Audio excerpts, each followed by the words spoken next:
For years, people treated Suzuki like they were finished. Honda dominated every headline.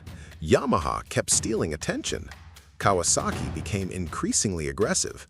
And Suzuki? Quiet. Dangerously quiet. The kind of quiet that makes people assume a brand is done and stop paying attention entirely. That assumption just became very expensive. Because while Honda and Yamaha were fighting each other for dominance, while Kawasaki was building supercharged monsters, Suzuki was doing something nobody noticed. Rebuilding. Quietly. Systematically. Category by category. And in 2026, the results of that rebuild are impossible to ignore. Some manufacturers should be very nervous right now, because the most dangerous competitor in any industry isn't the loudest one. It's the one that went quiet and came back with a plan. Stay until the end, because number one on this list isn't just a comeback, it's a warning. And before we get into it, if you're new here, this channel covers the most honest, most aggressive motorcycle content on YouTube. No fluff, no brand bias, just the truth about the bikes and the brands that matter. Hit subscribe right now so you don't miss what's coming. New videos every Wednesday and Friday. Now, let's get into it. 6 motorcycles, 6 categories, 6 reasons why Suzuki's comeback is real and accelerating faster than anyone expected. Let's start with the motorcycle that changed the conversation around this brand almost overnight. Number 6. And this is where the comeback officially started. The GSX-8R arrived without dramatic announcements or aggressive marketing. It arrived with something more powerful. A motorcycle that was simply, undeniably good. A 776cc parallel twin producing around 83 horsepower with a torque character tuned for real-world riding rather than dyno numbers. Strong from low RPM, building consistently through the mid-range, arriving at its peak without drama or surprise. The GSX-8R feels fast in the situations street riders actually encounter.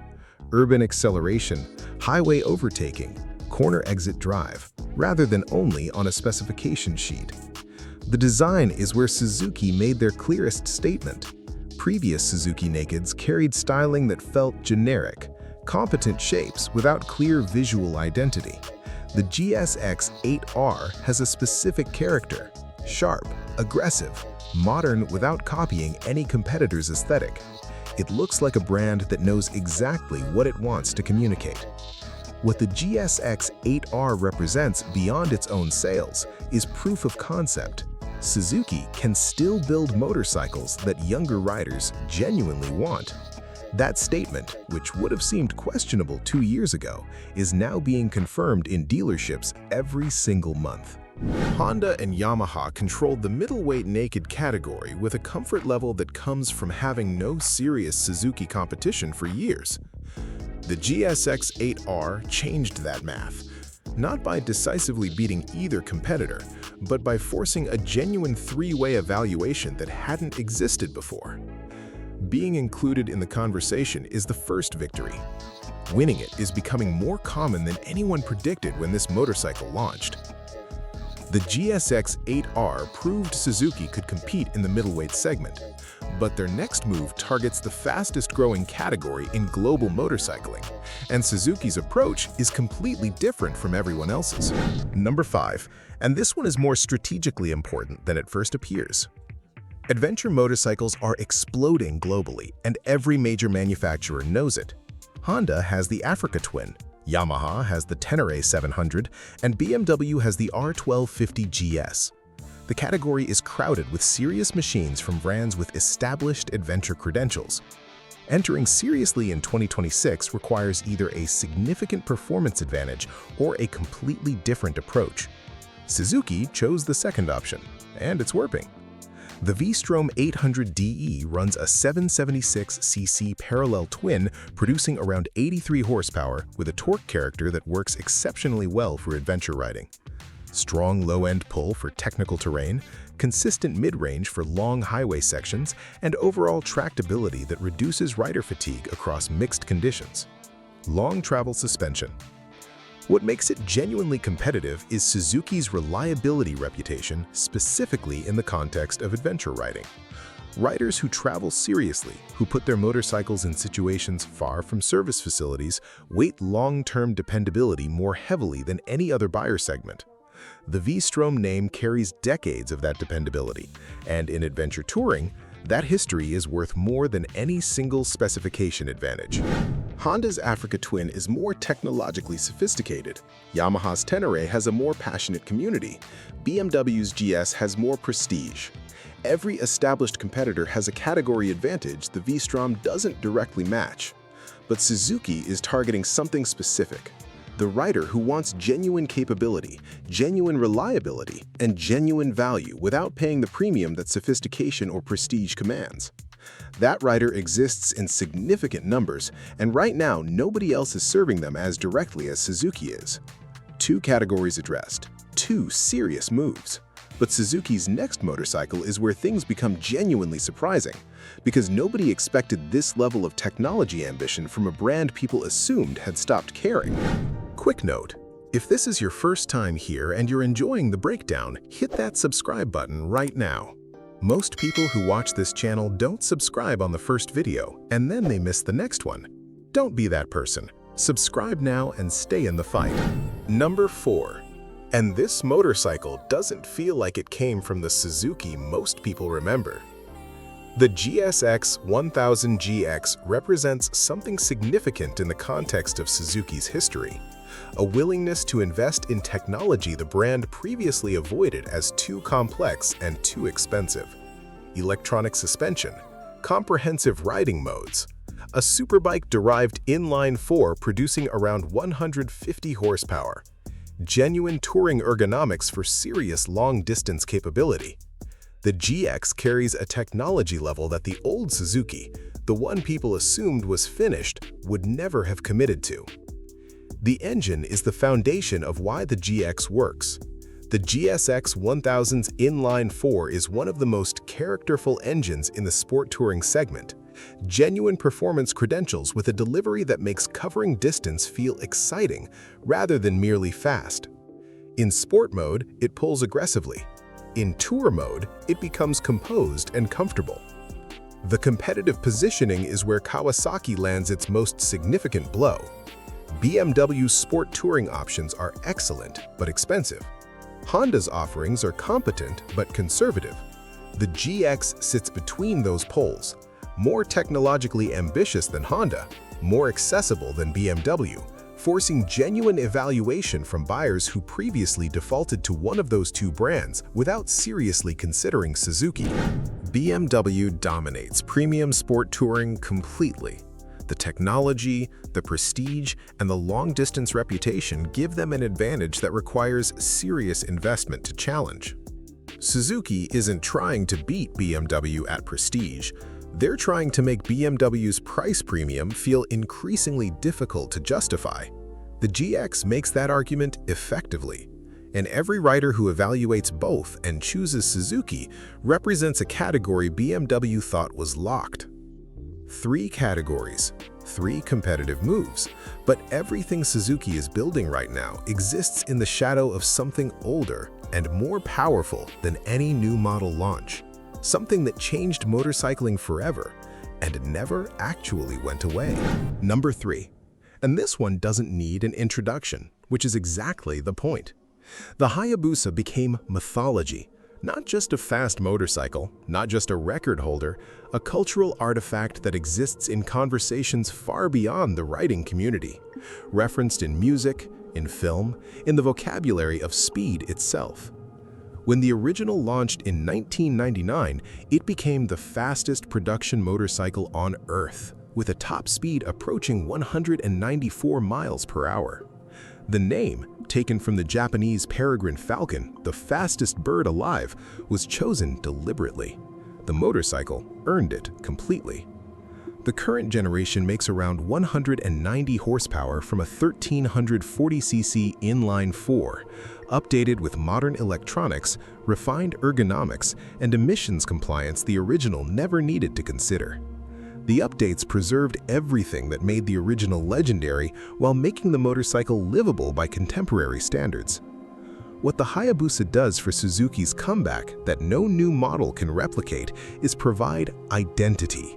Brand identity, the sense that a manufacturer stands for something specific, that their name means something, is built over decades and cannot be purchased quickly.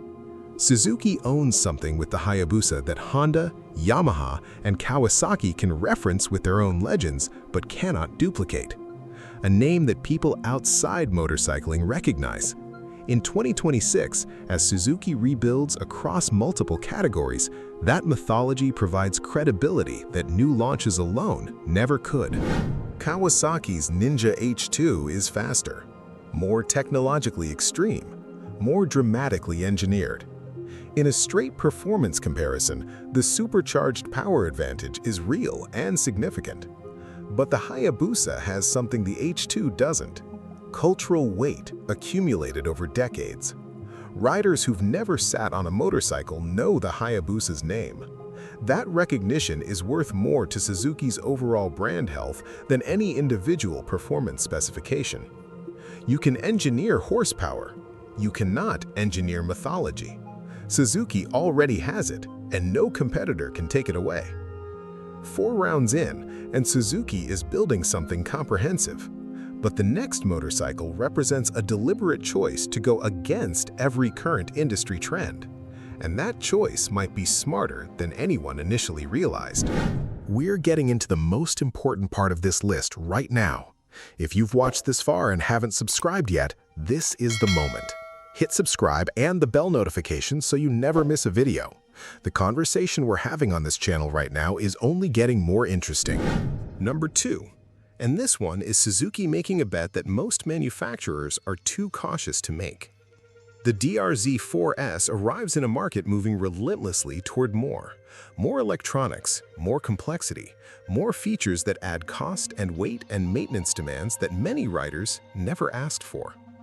Every major manufacturer is adding technology because technology sells in showrooms. The DRZ4S goes in the opposite direction. Lightweight, simple, mechanically accessible, fun to ride without requiring configuration or management, a motorcycle that feels like motorcycling rather than like managing a sophisticated machine that happens to have 2 wheels.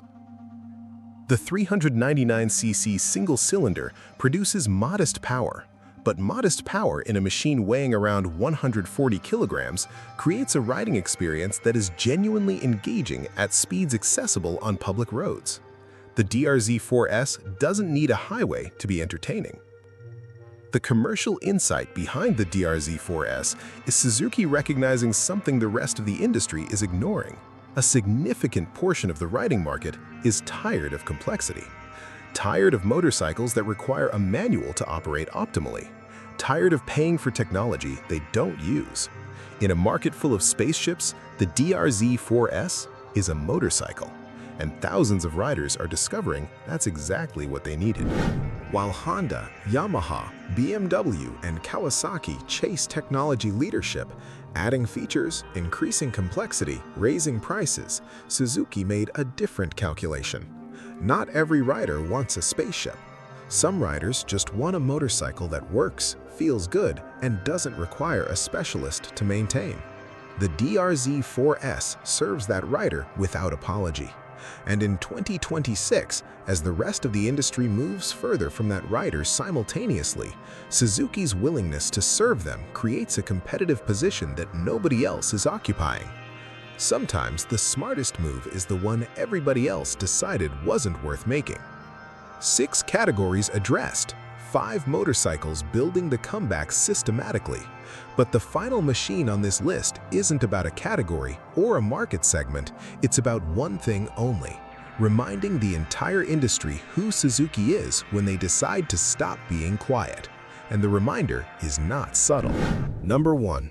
And this is Suzuki's clearest, loudest, most unambiguous statement about where this comeback is ultimately headed. The GSX-R 1000R produces around 202 horsepower from an inline-4 engine carrying direct development lineage from Suzuki's MotoGP program. variable valve timing, motion track electronics with a 6-axis IMU, Brembo braking, a power delivery that rewards skilled riders with an experience referencing the MotoGP machine's behavior in ways that are real rather than metaphorical. The GSX-R 1000R is not a motorcycle that softens its own capabilities to protect riders from themselves. It offers everything and expects the rider to meet it on its own terms. The GSX-R name carries historical weight that few names in motorcycling match. The original GSX-R 750 is widely credited with creating the modern sport bike segment, a production motorcycle that brought genuine track capability to street riders for the first time, at a price that made ownership realistic.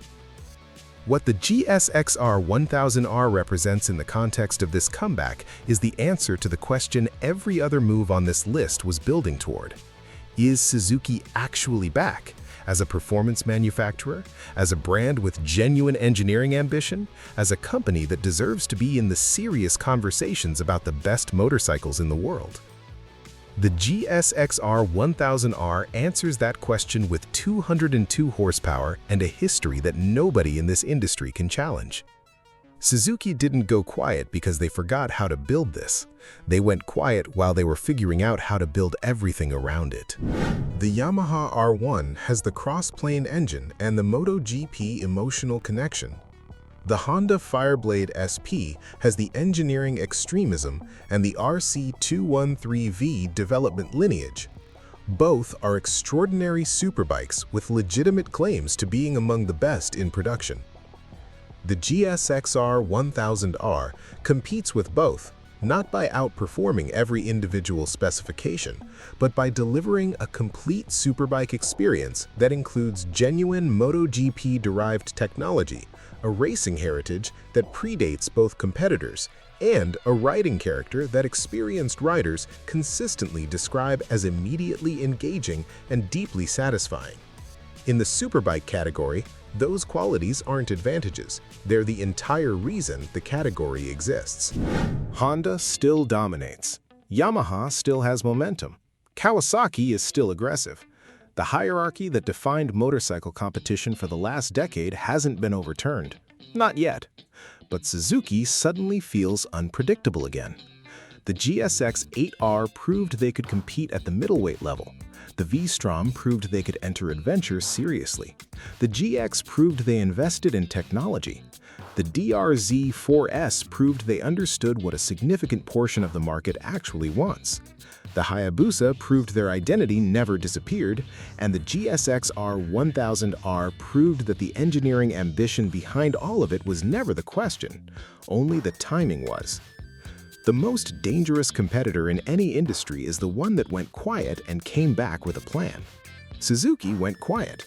In 2026, the plan is becoming visible, and it's more comprehensive, more strategic, and more threatening than the brands who ignored them are comfortable admitting.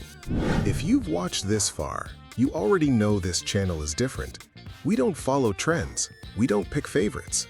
We tell you what's actually happening in the motorcycle industry before everyone else catches up. If that's what you want every week, subscribe right now. Hit the bell. Every Wednesday and Friday there's a new video waiting for you. And the next one, it's gonna make some serious noise. Now tell me, is Suzuki actually back? Or are Honda, Yamaha, and Kawasaki still too far ahead for this comeback to matter? Drop your answer in the comments, because this debate is just getting started.